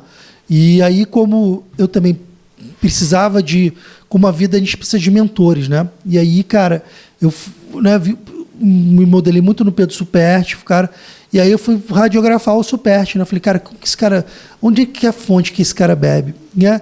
E aí, cara, encontrei o Vitor Damasio, que hoje é o meu mentor no marketing digital. Do Rodrigo também, né? Do Rodrigo também. E, cara, o Vitor foi o cara que me ajudou a botar minha voz no mundo, que me ajudou a dar a padronizar esse processo. Então, eu tenho uma gratidão infinita ao Vitor, porque sem ele, provavelmente, eu não conseguiria modelar o que hoje eu faço. Então, e o Vitor hoje é um mentor de grande parte dos grandes infoprodutores brasileiros, né? E o Vitor, o Érico Rocha, né? Então, assim, e tem alguns outros também, mas o mercado digital é um mercado muito pequeno, né? De mentores e até de pessoas que falam, né? E acho que cada vez vai explodir mais, porque o mercado de conhecimento é infinito e a gente vive num país que carece de tudo. Então, qualquer coisa que você ensinar, as pessoas precisam. Eu acho até que tem bastante gente, mas eu acho que tem pouca gente passando conteúdo que de fato tem skin in the game. Que filtra, que faz o negócio acontecer. Tem um monte de gente vendendo curso de hamburgueria aí que nunca abriu hamburgueria na vida. Vendendo, entendeu? Mas sempre vai ter. Tem essa galera sempre. Agora, eu acho que um dos passos também pelos quais eu acho que diferenciou muito principalmente até quando eu conheci seu trabalho, cara, foi quando você você compartilha o resultado lá do iFood, irmão. Aqui, eu tô vendendo isso aqui. Então eu falei, peraí, então o que o cara tá falando não é... Ele tá aplicando isso no restaurante dele, na vida dele, tá funcionando e tem resultado. Então, de fato, funciona. Então, vale a pena eu parar pra ouvir esse cara. Agora, quem fala ladainha por ladainha, cadê a prova do trabalho, do negócio? Mas entendeu? é aquilo também, né? Isso é uma dúvida até que eu tenho. Eu sei a resposta, basicamente. Que hoje o digital, com certeza, é a maior parte da tua renda, né? Com certeza, Com certeza. E aí, entre aspas, eu não sei se você quer falar sobre isso, um dia, se você quiser vender a tua operação, até você pode vender. Mas se você sair do delivery, você perde, em tese, o seu skin in the game. Isso não é complicado na sua cabeça? Hoje, por exemplo, talvez, o meu delivery me dá mais trabalho, me dá mais... Dor de cabeça. Dor de cabeça. Me dá mais apreensão do que resultado, de fato. Não porque a gente vende mais de 100 mil reais por mês lá. Então, assim, só que um negócio de delivery é um negócio que demanda muita energia, né? O resultado ele é uma fração do faturamento, uma fração do teu faturamento. E qual é o lance? Quando você não está lá, você perde tração. E o digital, como você escala de uma maneira muito mais rápida, você gera mais receita. Então, não, com certeza. E para mim, por exemplo, eu gosto de ser professor. Eu me realizo muito mais ajudando as pessoas do que na operação, tirando o pedido. Me realizo muito mais.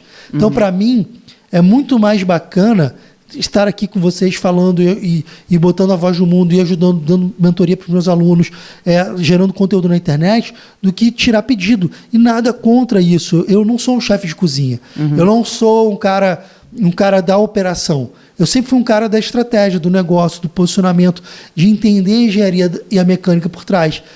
Eu sou um professor frustrado. Eu fui um professor frustrado, porque hoje eu virei professor de novo. Porque, voltando lá atrás, em 1998, quando eu não passei na faculdade para geografia, que eu zerei a prova de química, né? Então, hoje em dia você fala, ainda bem que eu não passei para geografia. Não, mas aí que tá, eu queria ter passado, porque assim, eu não passei, mas eu não desisti da faculdade. Eu fiz faculdade de História, me formei em História. Quer dizer, eu só não me formei efetivamente porque eu não entreguei a minha monografia, né?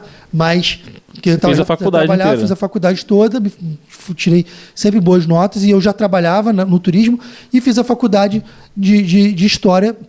E adorava, eu adoro história e queria ser professor, porque eu adoro criança, não é só criança, adoro falar do conhecimento.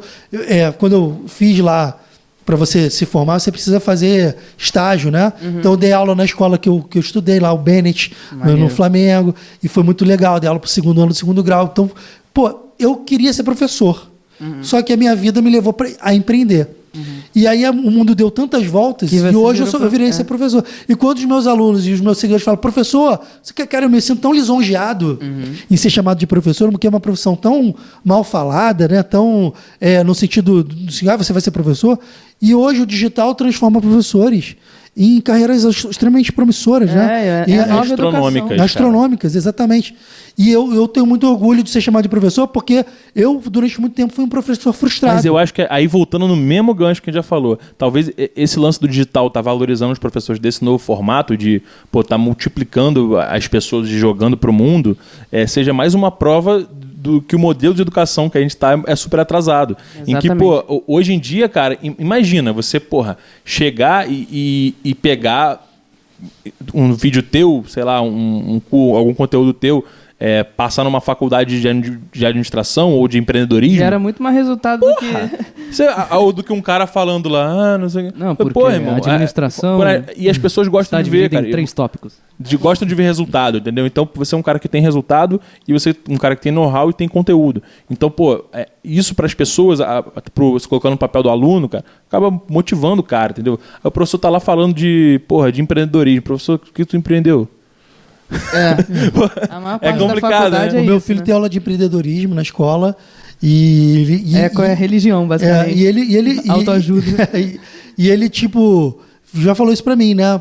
Eu aprendo muito mais com você do que com o professor de empreendedorismo. Com certeza. Né? Porque ele, na verdade, não é empreendedor, ele é um professor, nada contra, mas, enfim, eu acho que eu concordo. Acho que o modelo educacional, eu nunca fui um bom aluno, né? O modelo educacional tem que ser reformulado, né? A gente precisa criar novas bases, mas como tudo na sociedade, né, cara? As mudanças, elas são feitas de forma mais gradual e assim que tem que ser. Não vai ser do dia para a noite. Eu fiz faculdade de História durante muito tempo. Eu, como todo jovem, meio revolucionário, né? Porque o que é a revolução, né? Você destrói para construir. Né? E a gente vai ficando mais velho e a gente vai entendendo que o caminho não é a revolução. É construir, né? Na verdade, mudanças graduais. Você vai mudando gradualmente, porque às vezes os jovens, são muito duros com os mais velhos, com o tradicional. Né? E a experiência vai nos mostrando de que a mudança gradual é a mudança correta. Às vezes o jovem ele é mais ansioso pelas mudanças, porque ele vê latentemente que precisa ser ajustado. Mas a sociedade não é só feita de jovens, né? E a gente tem que respeitar o ciclo das coisas, e as mudanças mais lentas geralmente são as mudanças mais corretas, porque você vai ajustando conforme as coisas vão acontecendo. Então, é uma troca de guarda de gerações, a gente tem que respeitar. Eu acho que, né, chegando aqui na maturidade, né, dos 41 anos que eu tenho hoje, à beira dos 42, a gente vai entendendo que vale a pena, mesmo que a gente entenda que deveria ser diferente, só que o ritmo das mudanças, ela é um ritmo que ela tem a velocidade dela própria, a gente tem que respeitar. A gente passa por isso também, cara, que a gente tem a hamburgueria e a gente tem esse projeto aqui que também demanda tempo, a gente tem empresa de picles. Então, às vezes a gente fica querendo, ansioso e tal, a gente tá sempre tentando buscar frutos, talvez a gente precise de mentores para talvez não, tenho certeza. A gente vai fazer um bololô aí de delivery daqui a pouco. Enfim, futuramente a gente já está se expondo ao digital, então a gente vai precisar de ajuda nisso também, mas é aproveitar o caminho, entendeu? Porque a galera hoje em dia recebe tudo no celular, você vê, a comida é muito rápida, a informação é muito rápida, sai uma notícia muito rápida. O mundo da internet é muito rápido, né? É muito rápido, e o resultado na vida real, essa coisa aqui não vai ser rápido, cara. A gente tá no 8º episódio, 8º ou 9º, agora eu não sei. Enfim, 8º. Talvez no 100º isso comece a me dar dinheiro, cara. E eu não tô preocupado, de verdade, porque isso aqui é um prazer fazer aqui, trocar ideia com gente que agrega valor para as pessoas. Então o caminho é importante. Às vezes eu dou uma olhada, cara, você tem cliente que tem filhos, às vezes tá na live, o cara que tem filho, você sabe que não é que nem a gente, que às vezes é garoto, que não tem mulher, não tem filho, e pode, se desdobrar 3, 4 vezes mais. E, você entende a dor das pessoas. Então, existe o caminho para se fazer tudo. Tem gente que depende, às vezes, exclusivamente disso, cara. O cara abriu um restaurante, é a única fonte de renda dele, ele precisa sustentar a família. Isso eu acho bizarro. E, você conseguir ajudar um cara desse a transformar a vida dele, isso não tem... Acho que não tem dinheiro que pague isso daí, cara. É um negócio... Sim, surreal. E é uma gasolina, porque assim, todo dia, não tem dia que eu não receba mensagem de agradecimento, seja de aluno, de seguidor, de pessoas que têm relatos maravilhosos da transformação que eles tiveram a partir do momento que eles tiveram contato com o meu conteúdo. Gratuito ou pago, porque vocês me seguem lá, vocês sabem da quantidade de conteúdo gratuito que se gera ali. É muita coisa. E existe uma máxima na vida, assim, não existe nada que te enriqueça mais do que você servir muito as pessoas. E aí é que tá, quando você começa a gerar muito valor, né, o mundo te devolve isso, né? As pessoas querem estar mais próximas de você, as pessoas elas se tornam gratas. Então você resolveu o problema delas. Porque e aquela coisa, acho que as pessoas, tem muita gente buscando propósito de vida, né? Propósito. Qual é o meu propósito de vida? Cara, olha só, existe um propósito maior em tudo, que é, cara, ajudar as pessoas. É tirar da gente ser o agente principal da nossa própria vida e servir as pessoas. Então, as pessoas que têm mais resultado no mundo, em todos os tempos, em qualquer era, pré-internet, jurássica, que qualquer coisa que seja, caçador de mamute, sacou? É o cara que serve a sua comunidade. É o cara que está disposto a abrir mão do seu tempo para ajudar a sua comunidade. E a riqueza, a prosperidade vem disso também. A prosperidade vem disso. O Google, o YouTube, esses caras têm que ser bilionários, os caras revolucionaram o mundo inteiro. Pô. Exatamente. E ser bilionário ou milionário, cara, é um reflexo que, as pessoas, elas superestimam o resultado financeiro, porque quando o resultado financeiro vem, quando você ganha muita grana, beleza, é bacana. Óbvio que ganhar dinheiro é bom. Ninguém acha que não. Todo mundo quer o seu lugar ao sol. E o dinheiro traz muitas coisas positivas. Só que o dinheiro não é o fim. E as pessoas acham assim, cara, que vou ganhar muita grana e a partir de agora minha vida vai estar resolvida. Muito pelo contrário, cara. Você vê aí relatos dos bilionários de vidas trágicas e péssimas, e que muitas vezes perde o sentido. Às vezes o cara vende a empresa e entra numa baita depressão com milhões e milhões na conta bancária. Acho que o dinheiro não pode ser o fim, ele tem que ser o meio. Exatamente. O dinheiro é agente da transformação. Enquanto você está em movimento, cara, e as coisas vão chegando, é bacana, mas, cara, o dinheiro por si só não pode ser o fim.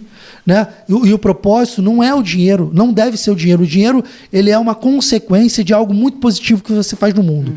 Né? O dinheiro, ele tem que ser ele é uma consequência do ato de você estender a mão para as pessoas que precisam. Na minha visão, o dinheiro é o que vai te dar a liberdade para você fazer o que você quer. O dinheiro, para mim, é um sinônimo de liberdade.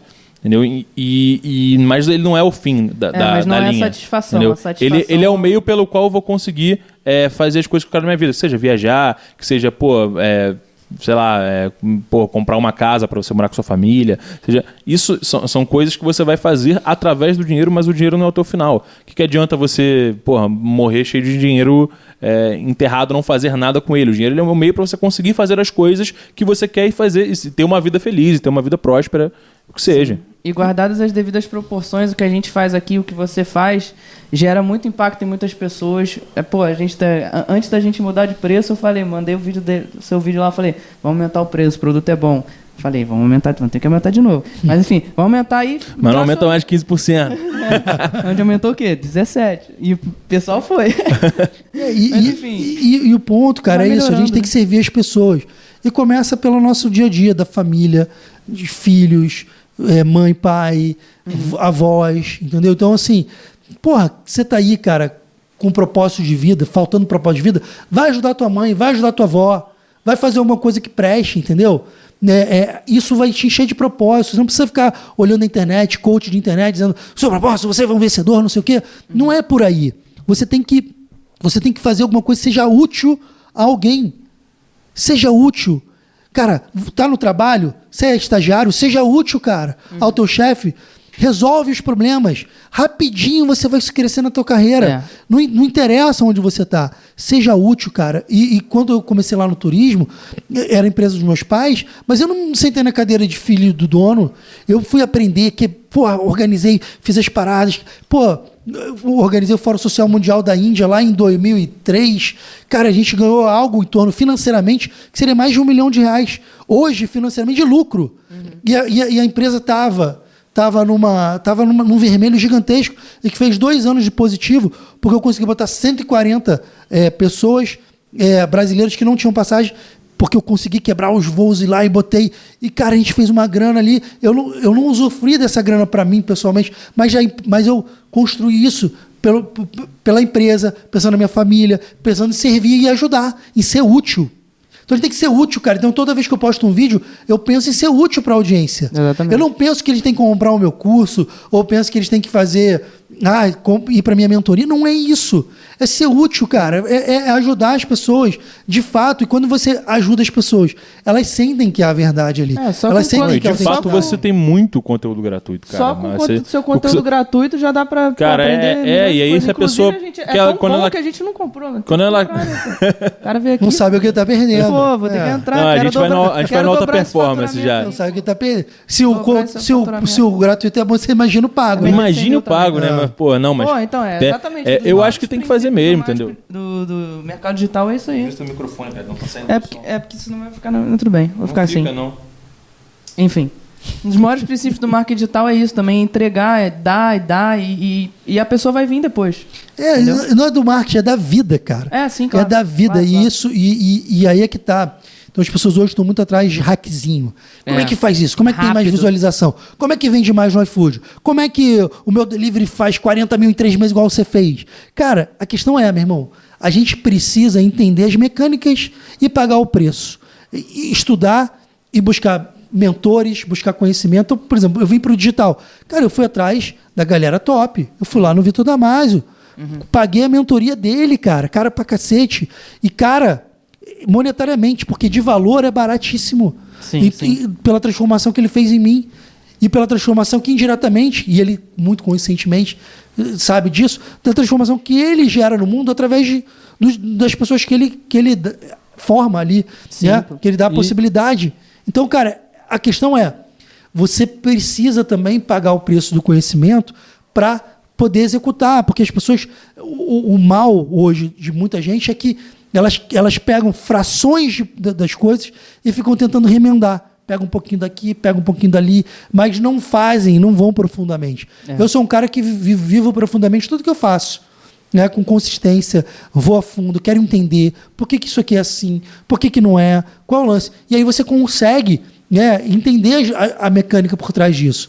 E aí eu acho que é um pouco disso do sucesso que eu tenho hoje na internet, né, gerando conteúdo gratuito, vendendo os cursos, porque as pessoas, elas veem valor, elas precisam de uma dica, cara, ó, sai daqui, vem para cá, cara, por que você não tenta isso aqui? Então você vai afiando o teu machado ao longo do tempo, porque você errou muito, porque você testou muito, porque você, em muitos momentos, se sentiu impossibilidade de fazer alguma coisa, mesmo assim foi lá e fez, e a coisa aconteceu. Então eu não sei como é que eu consegui fechar a empresa de turismo. Eu não sei, porque era muita dívida, era muita grana, mas eu fiz, eu me joguei ali, eu não fugi. A gente tinha um caixa, né, quando a gente já estava certo que a gente ia fechar a empresa, de mais de 3 milhões de reais. Mas era insuficiente para pagar todos, fazer frente às contas. Né? E muita gente falou assim para mim, Fernando, sai, pega o dinheiro e vai embora. Sai do país, porra. Tu vai ser esculhambado de qualquer maneira. Você vai quebrar, entendeu? Só que, cara, eu não tinha como. Eu não podia fazer isso, porque eu já estava quebrado. Aquele caixa não era meu. Então, a gente tinha 3 milhões e tinha que pagar 5, era uma coisa assim. Então, assim, eu já estava quebrado. Então, esse caixa, ele era um fluxo de caixas dos meus clientes. Então, então, na vida, às vezes, a gente escolhe tomar decisões difíceis e que você vai pagar o preço, mas lá na frente, cara, você fala assim, pô, graças a Deus que eu fiz isso, porque eu não queria carregar esse karma. Eu não queria deixar cento e tantos funcionários na mão sem receber o seu acerto, né? Funcionários, às vezes, que ficaram anos com a gente, né? O cliente que precisava embarcar. Então, foi assim, a vida nos coloca em vários momentos, em situações que às vezes o caminho mais fácil é a maldição que vai te carregar. Todo mundo quer o caminho mais fácil hoje, né, cara? E acho que a maioria das pessoas querem esse caminho mais fácil. Então eu sempre optei por buscar o conhecimento direto na fonte, entender a mecânica por trás das coisas e ir atrás dos melhores, entendeu? E quando é que você virou a chave de, tipo assim, eu tô no restaurante, tô delivery, tá faturando, beleza. vou começar a fazer vídeo e postar no Instagram. Foi no Instagram que você começou? Como é que foi isso aí? Aí, beleza, eu visualizei esse mundo. Aí falei, putz, será que eu posso? Será que eu falo de turismo? Eu pensei, será que... Pô, eu me considero mais experiente no turismo, porque eu vivi mais tempo lá, do que no delivery, que eu tinha aberto há poucos anos atrás. Então, será que eu falo de turismo? Aí eu fiz análise, né? Como tudo, você faz um brainstorm ali. Eu disse assim, pô, assim como eu decidi entrar no delivery, porque é muito mais promissor, como negócio em si, né? Olhando... E também eu posso falar sobre isso, né? Apesar de eu me sentir mais experiente e com mais vivência no turismo, mas eu disse, cara, quantas agências e empresas de turismo tem no Brasil? 17 mil ou 20 mil na época tinha. Pelos dados lá das organizações. Quantos restaurantes existem? 1 milhão.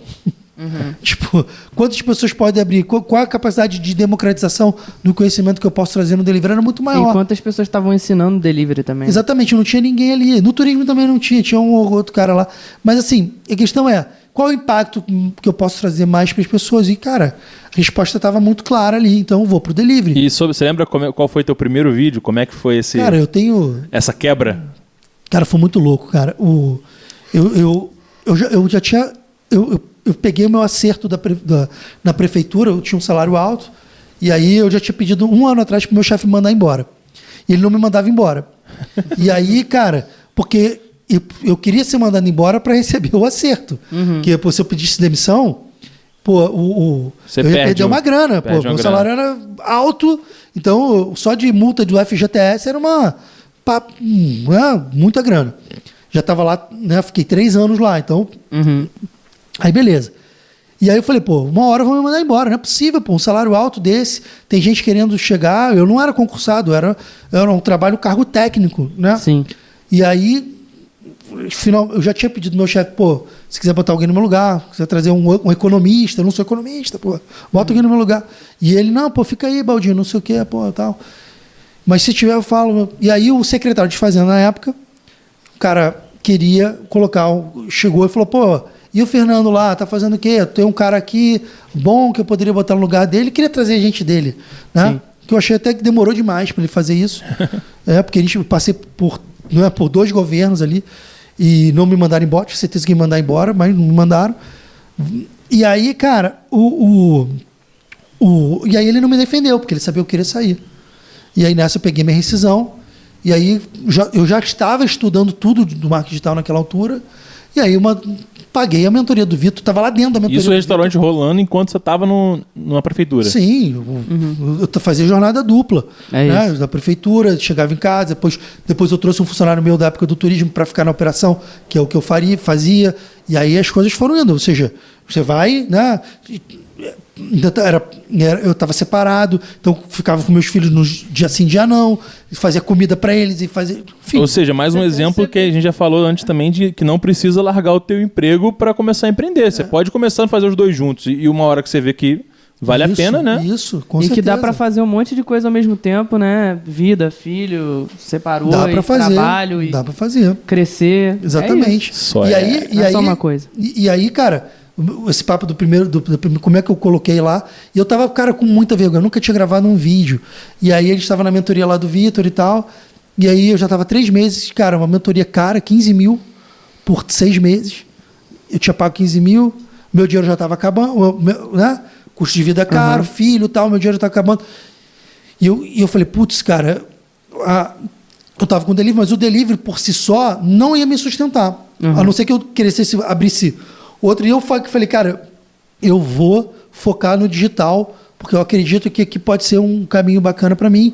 O meu delivery está encaminhado, mas eu não quero botar todos os ovos na mesma cesta. Sim, né? sim. Só ali. Então, e aí, cara, o Vitor falou, porra, Baldino, grava os stories para eu estar enrolando há 3 meses. E cadê o teu produto? Cadê o seu Instagram? Cara, eu nunca tinha gravado stories. Aí, ao vivo lá, eu peguei. Ele vai direto, aperta o botão aqui. E eu me tremia todo, gravava. Não, eu sou Fernando Baldino, vou começar a dar dicas aqui de delivery, eu sou dono de delivery. Todo errado. O primeiro deve ser o mais difícil, muito, né? Muito difícil, cara. Mas saiu melhor do que as centenas de ensaios de stories eu gravando antes, né? Que saiu tudo errado, eu não conseguia. Eu falei, putz, me fudi, cara. Não vou conseguir gravar vídeo, não vou conseguir essa parada. Só que aí, cara, é que entra a lance, né? Quando você, de fato, tá disposto a fazer a parada e o propósito de fazer acontecer, e você dar esse passo na sua vida para ajudar as pessoas, né? Você fala assim, porra, cara, eu vou fazer o que eu preciso fazer. E aí, cara, comecei a gravar stories depois desse dia, todos os dias. E aí você vai melhorando. Se você pegar os meus primeiros stories lá no Instagram, os primeiros vídeos, eu com o olho regalado, falando assim e tal. Vou procurar. Tal. Pode olhar, tá lá os primeiros vídeos. Vou rolar o feed. Isso que ano que tu começou? 2019. 19. Então, Você foi pegou um logo. crescimento errado. A gente conheceu você em 2020, né? Que foi início da pandemia. Foi. Então, você pegou já ali. Você acha que você atribui a pandemia também e tem muita gente migrando pro delivery? Um dos motivos pelos quais você estourou tanto nessa época também? Não. Eu teria feito da mesma forma, eu teria atingido a mesma quantidade de pessoas, mesmo se não tivesse pandemia. A pandemia não foi É que, cara, quando a gente planeja e entende a mecânica do que você está fazendo, eu não entrei na internet por acaso. Eu estudei, eu entendi a mecânica, eu fui buscar a ajuda dos melhores. Você não caiu de paraquedas lá? Não caí de paraquedas, eu não peguei o Instagram. Não deu sorte. Não peguei o Instagram e saí de qualquer jeito. Eu fui buscar conhecimento. É como coisa com o delivery, cara. O cara, beleza, começa um delivery cara, busca conhecimento. As chances são de que você vai prosperar de forma mais eficiente. Pô, pega a trilha de alguém que já fez. Já dizia o ET Bilu, né? Busquem conhecimento. Exatamente. Então, assim, cara, e o caminho é esse. É pegar uma trilha de alguém que já passou. A história da humanidade, cara, é baseada no conhecimento. Desde que a gente começou a desenvolver a fala e a escrita, é uma maneira de você adquirir conhecimento. O que é uma biblioteca? Antigamente as pessoas pegavam, né, conhecimento nas bibliotecas, que estavam os manuscritos, os livros, né? A minha geração estudava em enciclopédia quando era criança, né? A gente ia para a biblioteca atrás de livros e tal, para pegar. E desde que as primeiras bibliotecas, aí há 1.500 anos, quando se inventou a escrita, né? Cara, mais, né? Não é 1.500, 4.000 anos, que começou a ver dos manuscritos antigos, dos gregos e tal. Quando você começa a escrever, você começa a registrar conhecimento. Então, todo aquele conhecimento registrado, já produzido pelos antepassados, você pega aquele livro, você recebe aquele conhecimento já muito adiantado. Então, você aprende com o erro dos outros, né? Você aprende, ou seja, você já está lá na frente. Sim. Então, cara, a opção de você querer seguir sozinho, sem conhecimento, sem ajuda de ninguém... Não dá. É uma opção burra. É a opção que você vai perder dinheiro. É bom, tu não é... Eu não quero ficar aqui fazendo propaganda de curso, de você tem que ver... Compre de quem quer que seja, mas pega um conhecimento... E siga, cara. A gente vive a era do conhecimento. É idiotice você querer fazer engenharia reversa das coisas. Não dá, paga pro cara que vai dar melhor. A coisa vai acontecer. Alguém já sofreu o problema que você tá, né? Agora. Já passou por então, alguém já passou por isso. Então, cara, pega quem já resolveu esse problema e aprende a solução com ele, para você não ter que passar por isso. Isso quer dizer que a sua jornada empreendedora vai ser tranquila? Óbvio que não, pô. Por mais que menos pior. Exatamente, vai ser menos difícil, porque vai ser difícil sempre. Nunca vai ser fácil.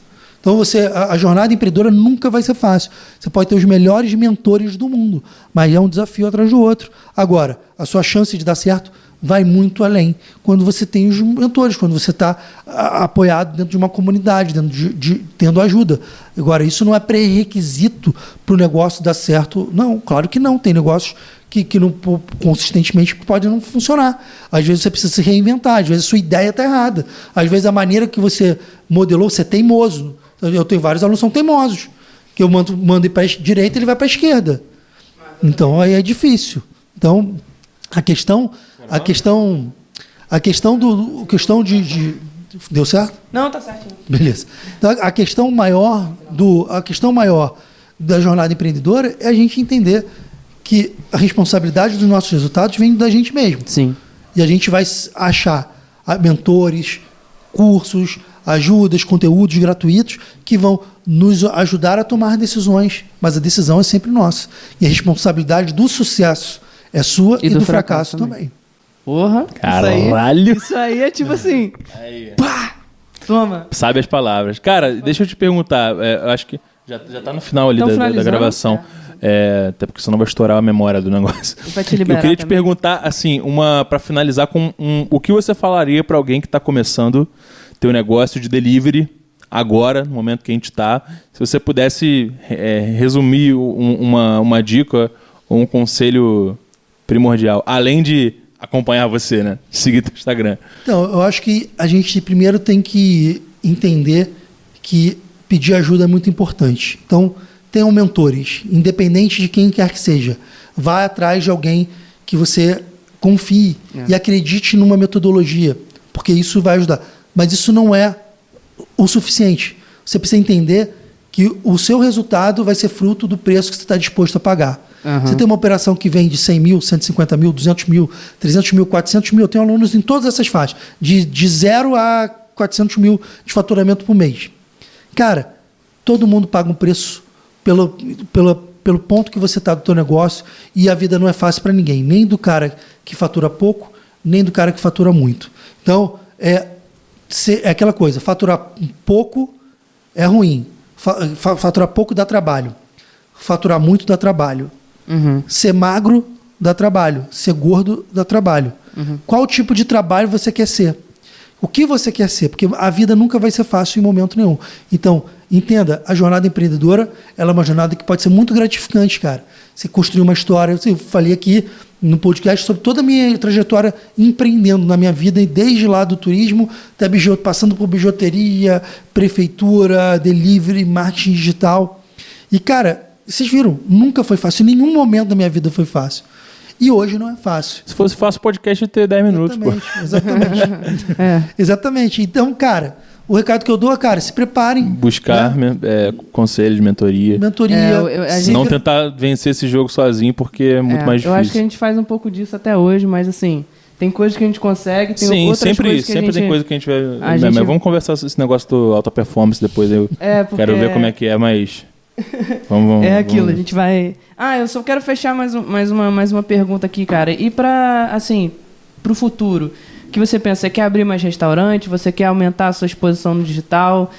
Você quer continuar curtindo esse caminho? Qual que é a sua... Então, cara, meu foco de energia maior é no digital. Porque eu acredito que eu posso impactar muito mais gente, né? Colocando a minha voz no mundo, ajudando pessoas a empreender, tirando a galera do buraco, jogando luz para as pessoas, do que estando numa operação no meu restaurante, por mais que eu possa crescer, criar franquia, criar novas operações. Mas eu também acredito, né, que no delivery, eu acredito em criar um equity, por exemplo, na família Baldino, na empresa, né, coisa que, como especialista, né, como uma pessoa do digital, Fernando Baldino, como especialista digital, eu vendo curso, tenho um bom faturamento, um bom lucro, boa rentabilidade, mas isso não gera equity de empresarial, né? Então eu preciso, e eu como vim, né, do background de uma empresa que não era a minha cara, ela andava por si só, e que eu tinha uma vontade de vender ela para um grande grupo, de criar um impacto através de equity, fazer dinheiro com marca da empresa, eu quero sim fazer equity com os meus restaurantes, com as marcas, mas o meu foco hoje de tempo é muito focado no digital e para impactar as pessoas. Agora, o que vai ser dali para frente, cara, vou te falar, eu não estou muito preocupado, porque eu acho que eu já vivi o suficiente para saber que a minha vontade, do que eu quero, o mundo estraçalha planos, entendeu? Vai mudando. Destroça planos, as nossas ideias. Então, eu estou aqui para servir a minha audiência, para dar o melhor de mim, erros vão acontecer, eu não sou perfeito, tento não me cobrar demais, mas tento também não entrar numa zona de conforto, dizer que tá tudo bem feito. Então... E tenho certeza que esse equity seu de restaurante vai vir por causa do digital. Vai vir, acaba sendo uma consequência, tem um restaurante, cara. Tem milhares de seguidores. Por que eu não vou... quero uma parte disso aí. É assim que se joga o jogo, né? Sim, acho que uma coisa ajuda a outra, mas são trabalhos bem diferentes. Sim. E entendendo a mecânica de cada um deles e aí separando direitinho as coisas, claro, dá para fazer. Daqui a pouco tá criando delivery class. Aí sim. Plataforma de educação para delivery. Isso está sendo... Receita recorrente. Isso tudo está sendo bem trabalhado pela nossa equipe. Isso aí, spoilers. Mas, com certeza. Fernando, cara, um prazerzão conversar contigo. Tamo junto, Prazer, valeu. cara. Bom Foda demais. o papo, pô, acredito que vai ajudar muita gente e é isso aí, rapaziada. Não se esqueça de seguir o Baldino no Instagram dele.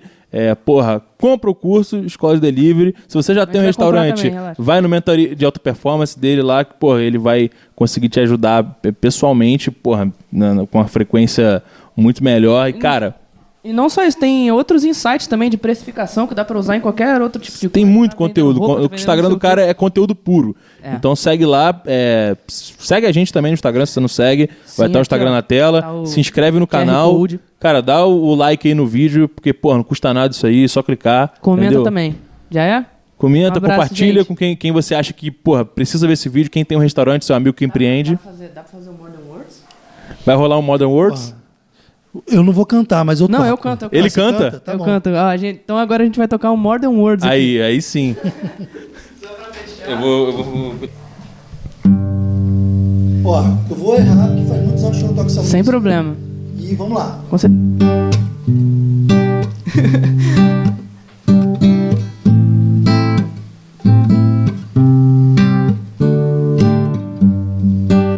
Saying I love you is not the words I want to hear from you. It's not that I want you not to say it, only if I knew how easy it would be to show me how I feel. More than words, it's all you had to do to make it real. Tá tudo bem, cara. Já foi. Foi? Foi, cara. Não, mas tinha um negócio assim, ó. Você lembra dessa parte? E, né, tem um... Mas vamos começar aqui, vai. Ai, Sei não. Muito bom, cara. Valeu, foi Obrigado top. aí, sou rock and roll, pô. É isso. Tamo junto. Tamo junto. Parou aí. Saying I love you is not the words I want to hear from you. It's not that I want